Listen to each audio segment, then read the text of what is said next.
नमस्कार साथियों, good morning. तो कैसे हैं आप? लीजिए, आज है 18 मार्च और हम बात करने वाले हैं 18 मार्च के लिए टॉप 10 करंट अफेयर्स, जो किसी भी एग्जाम की दृष्टि से देखा जाए तो वेरी इंपॉर्टेंट हो सकते हैं। साथ ही साथ हम इसमें बात करने वाले हैं स्टैटिक जीके के महत्वपूर्ण पॉइंट को। चलिए, इसमें पहला क्वेश्चन देखते हैं कि पहला क्वेश्चन क्या कहा है कि हाल ही में किस देश ने 2025 में G20 शिखर सम्मेलन की मेजबानी करने की घोषणा की है। तो यह हमारे लिए इंपॉर्टेंट हो जाता है। करंट अफेयर की दृष्टि से अगर देखा जाए तो यह हमारे लिए इंपॉर्टेंट है। बात किसकी हो रही है? G20 की। तो G20 में कुल देशों की संख्या की अगर बात की जाए तो 20 देशों का एक संगठन है, जिसकी स्थापना जो हो गई थी 1999 में इसकी स्थापना हो गई थी। तो आपको यह भी पॉइंट अच्छे से याद रखना होगा। यहां तक क्लियर हुआ। अब इसी के साथ हमको यह भी पॉइंट देखना होगा कि G20 में ऐसे कितने देश शामिल है। तो वर्तमान में 20 देश न होकर के इसके देशों की संख्या कितनी हो गई है? 19 देशों की संख्या हो चुकी है। और इसमें ऐसे देश भी शामिल है जो विकासशील है और विकसित भी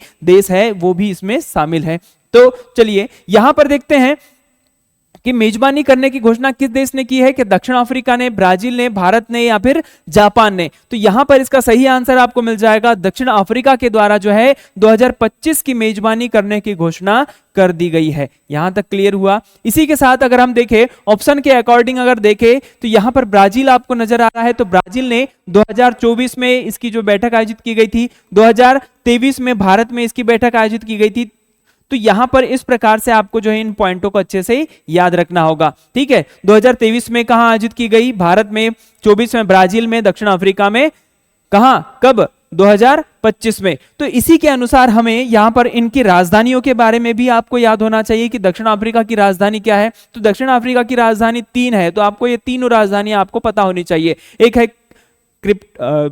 प्रिटोरिया, एक आपको याद रखना है प्रिटोरिया। दूसरी जो आपको याद रखना है ब्लाम फोंटीन आपको याद रखना है। साथ में एक और याद रखना है आपको केप टाउन।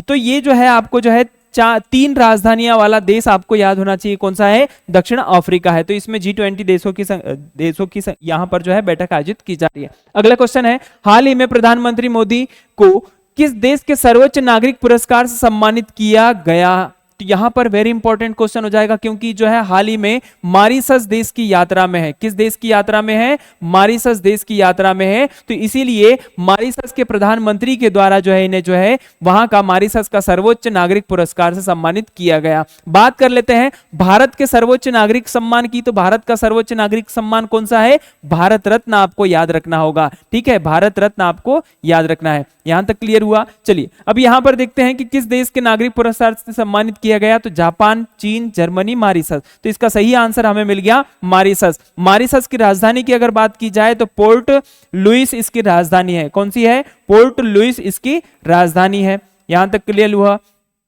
चलो अगला देखते हैं। जर्मनी की राजधानी की अगर बात करेंगे तो जर्मनी की राजधानी जो है आपको बर्लिन याद रखना है। ठीक है, बर्लिन इसकी राजधानी आपको याद रखना है। चीन की राजधानी बीजिंग है। जापान की टोक्यो है। साथ ही साथ आपको यहां पर याद रखना होगा कि मॉरिशस के जो प्रधानमंत्री है, मॉरिशस के प्रधानमंत्री कौन है? तो यहां पर यह भी पॉइंट याद रखना होगा। कौन है? नवीन रामचंद्र गुलाम। नवीन रामचंद्र गुलाम आपको याद रखना है कि वहां के जो है प्रधानमंत्री है। तो यहां पर आपको क्वेश्चन का आंसर क्या मिल गया? मॉरिशस। ठीक है, सर्वोच्च सम्मान grand commander of the order of the star and की ऑफ द इंडियन ओशन ग्रहण किया गया। चलिए अगला क्वेश्चन है, हाल ही में किस योजना के तहत ग्रामीण महिलाओं के लिए मुफ्त सौर पैनल वितरण शुरू किया है? तो यहां पर आपको बताना है कि किस योजना के माध्यम से जो है मुफ्त में सौर पैनल को वितरण किया जा रहा है। तो वो योजना कौन सी है? प्रधानमंत्री सूर्य घर योजना, या फिर उज्ज्वला योजना, किसान सम्मान निधि, या स्वच्छ भारत मिशन। तो इसका सही आंसर आपको याद रखना है कि हाल ही में प्रधानमंत्री मोदी जी के द्वारा जो है इस योजना का शुभारंभ किया गया था, जिसके 1 वर्ष कंप्लीट हो चुके हैं। जिस योजना की शुरुआत की अगर बात की जाए तो 13 फरवरी 2024 को इस योजना की शुरुआत हो गई थी। तो इसमें अभी 2025 में इसके जो है पूरे जो है कुल मिलाकर के 1 वर्ष कंप्लीट हो जाते हैं। और इस योजना का जो है हाल ही में चर्चाओं में क्यों है, क्योंकि इसका जो है मुख्य उद्देश्य जो है सारे जो भारत के जितने भी घर है उनको पूरी तरह से सौर ऊर्जा प्रदान करना। तो यहां पर जो है इसमें कुल मिलाकर के 10 लाख परिवारों को जो है सौर ऊर्जा प्रदान की गई है। तो ये जो है आंकड़ा आपको अच्छे से याद होना चाहिए। साथ ही साथ अगर हम बात करें इस प्रधानमंत्री सूर्य घर योजना की, तो 13 फरवरी को इसकी शुरुआत हो जाती है। बात कर लेते हैं यहां पर उज्ज्वला योजना की, तो उज्ज्वला योजना की जो शुरुआत हो जाती है 2016 में। किसान सम्मान निधि की अगर बात की जाए तो 2019 में, स्वच्छ भारत मिशन की अगर जाए तो 2014 में। इन योजनाओं को आपको अच्छे से याद रखना होगा, क्योंकि किसी भी एग्जाम में यहां से जो है क्वेश्चन बन सकते हैं। तो इसका सही आंसर हमें क्या मिल गया, प्रधानमंत्री सूर्य घर योजना। चलिए अगला क्वेश्चन देखते हैं।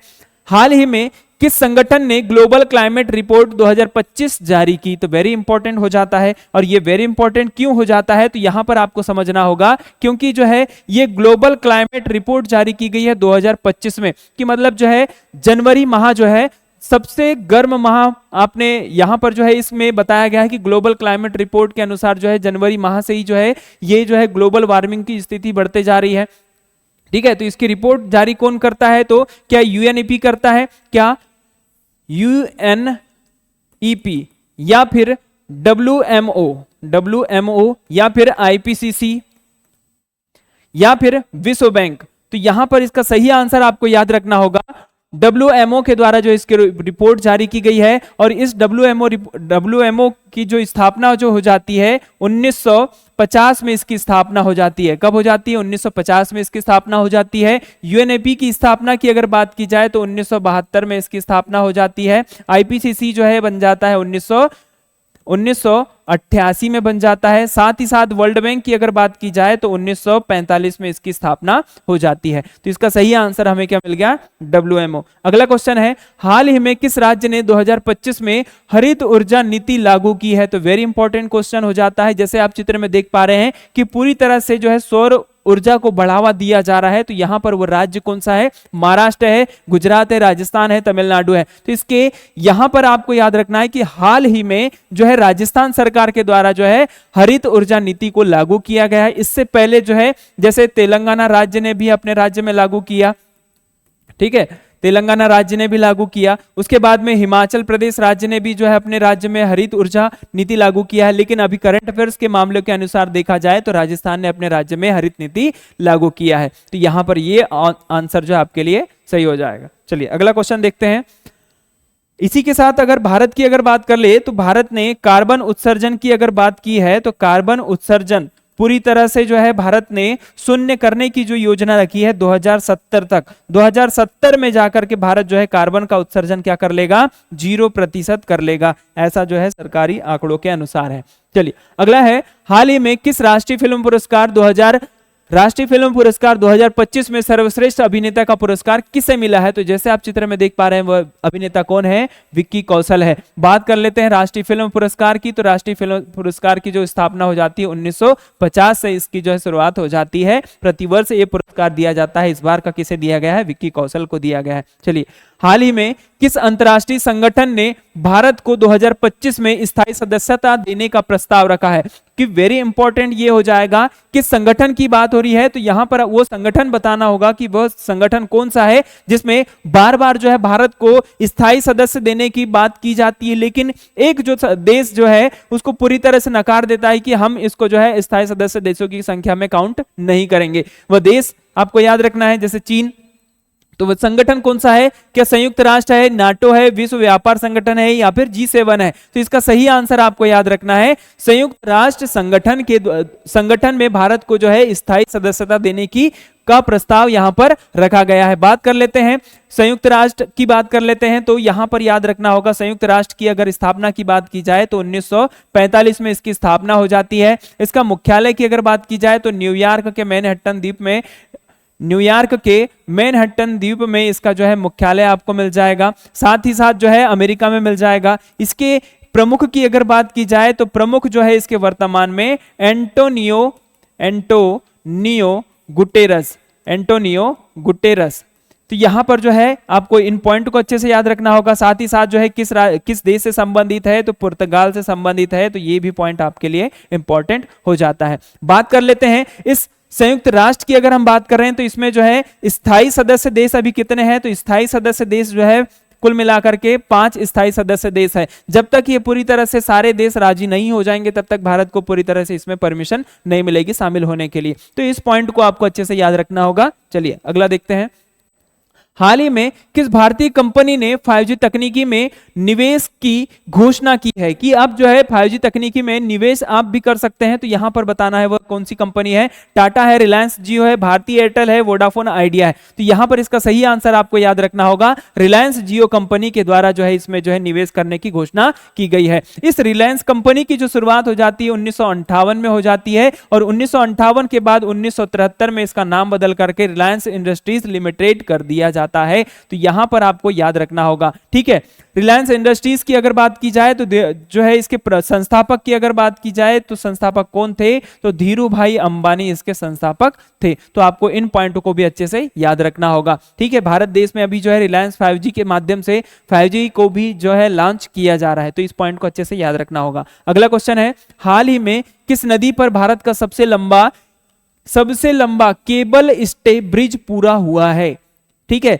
ये किस राज्य में स्थित है, तो ये भी आपको क्वेश्चन याद रहना चाहिए। और किस नदी पर स्थित है तो ये भी आपको पता होना चाहिए। क्या गंगा नदी पर है, यमुना नदी पर है, कृष्णा नदी पर है या फिर जो है ब्रह्मपुत्र नदी पर है, तो ये भी आपके लिए इंपॉर्टेंट हो जाएगा। तो इस पर जो है आंसर याद रखना है, कृष्णा नदी पर जो है इसे बनाया गया है। और ये भारत का सबसे लंबा केबल स्टे ब्रिज है जिसे कुल मिलाकर 980 करोड़ रुपए की लागत से बनाया गया। और इसकी जो शुरुआत हो गई थी 2017 से बनाने की 17 से बन रहा था, लेकिन अभी 2025 में जाकर के ये कंप्लीट हुआ है। इसकी लंबाई की अगर बात की जाए तो लंबाई जो आपको याद रखनी होगी 2.32 किलोमीटर इसकी लंबाई है, आपको याद रखना है, ठीक है।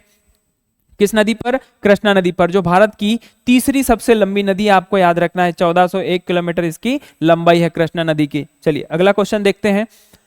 हाल ही में किस देश ने 2025 में पहली बार चंद्रमा पर मानव मिशन भेजने की योजना बनाई है? किसकी बात हो रही है, मानव मिशन को। अब जो है चंद्रमा पर जो है किसे भेजा जाएगा, तो मानव को भेजा जाएगा। तो ये भी पॉइंट आपके लिए इंपॉर्टेंट हो जाएगा। वह देश कौन सा है जिसने अभी जो है योजना बनाई है, तो ये देश कौन सा है, अमेरिका है, रूस है, चीन है, भारत है। तो इस देश को आपको याद रखना होगा।